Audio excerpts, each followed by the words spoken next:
The agreement to join.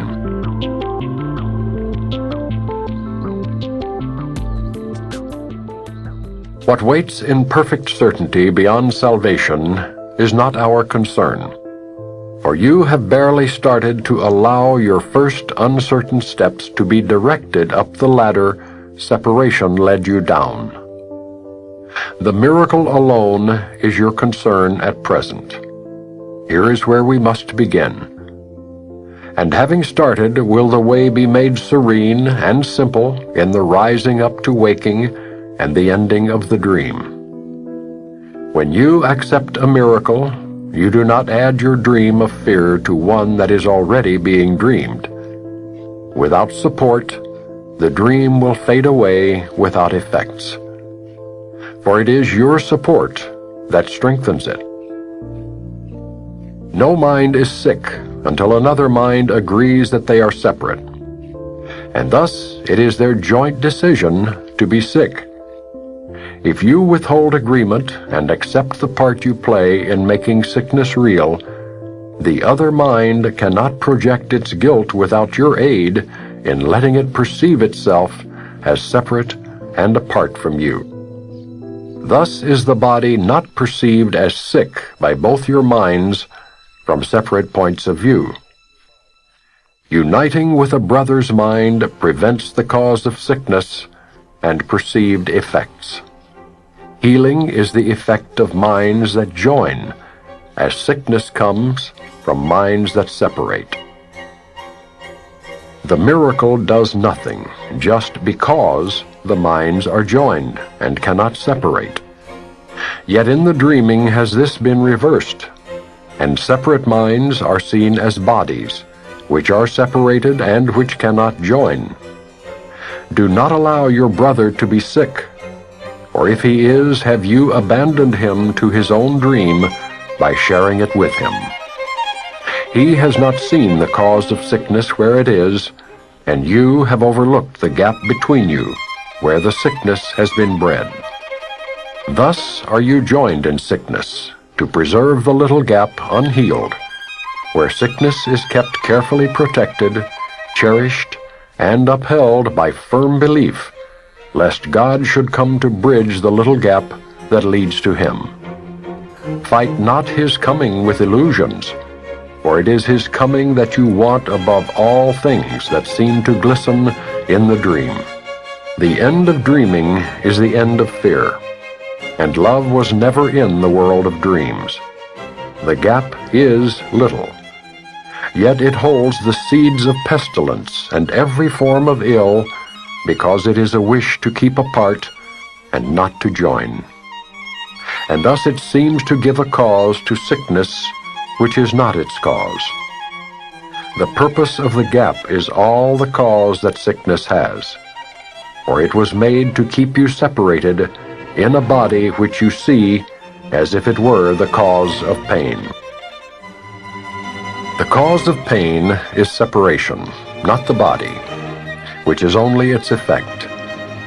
Yet separation is but empty space, enclosing nothing, doing nothing, and as unsubstantial as the empty place between the ripples that a ship has made in passing by, and covered just as fast as water rushes in to close the gap, and as the waves in joining cover it.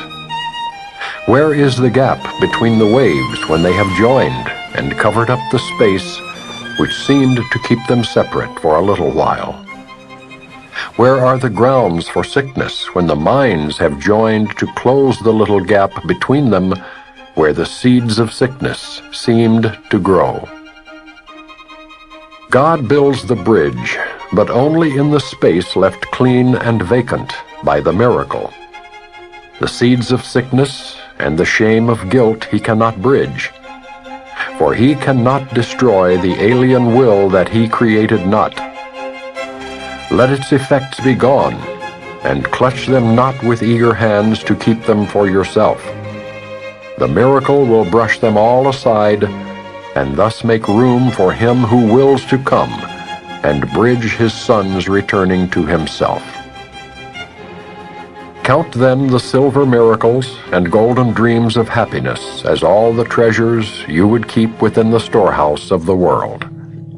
The door is open, not to thieves, but to your starving brothers who mistook for gold the shining of a pebble, and who stored a heap of snow that shone like silver. They have nothing left behind the open door. What is the world except a little gap perceived to tear eternity apart and break it into days and months and years? And what are you who live within the world except a picture of the Son of God in broken pieces, each concealed within a separate and uncertain bit of clay? Be not afraid, my child, but let your world be gently lit by miracles. And where the little gap was seen to stand between you and your brother, join him there. And so sickness will now be seen without a cause. The dream of healing in forgiveness lies, and gently shows you that you never sinned. The miracle would leave no proof of guilt to bring you witness to what never was. And in your storehouse it will make a place of welcome for your Father and yourself. The door is open that all those may come who would no longer starve and would enjoy the feast of plenty set before them there. And they will meet with your invited guests the miracle has asked to come to you. This is a feast unlike indeed to those the dreaming of the world has shown. For here, the more that anyone receives, the more is left for all the rest to share.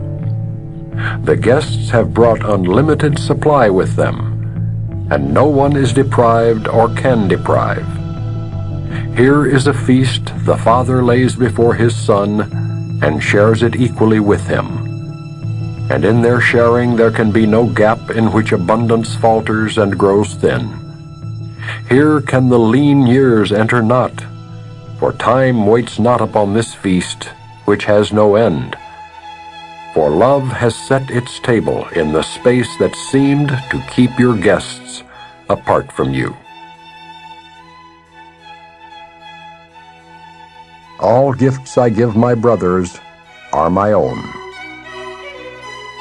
As every gift my brothers give is mine, so every gift I give belongs to me. Each one allows a past mistake to go and leave no shadow on the holy mind my Father loves. His grace is given me in every gift a brother has received throughout all time and past all time as well. My treasure house is full, and angels watch its open doors, that not one gift is lost, and only more are added.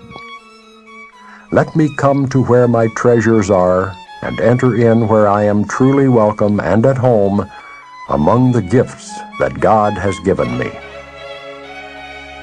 Father, I would accept your gifts today. I do not recognize them, yet I trust that you who gave them will provide the means by which I can behold them, see their worth, and cherish only them as what I want.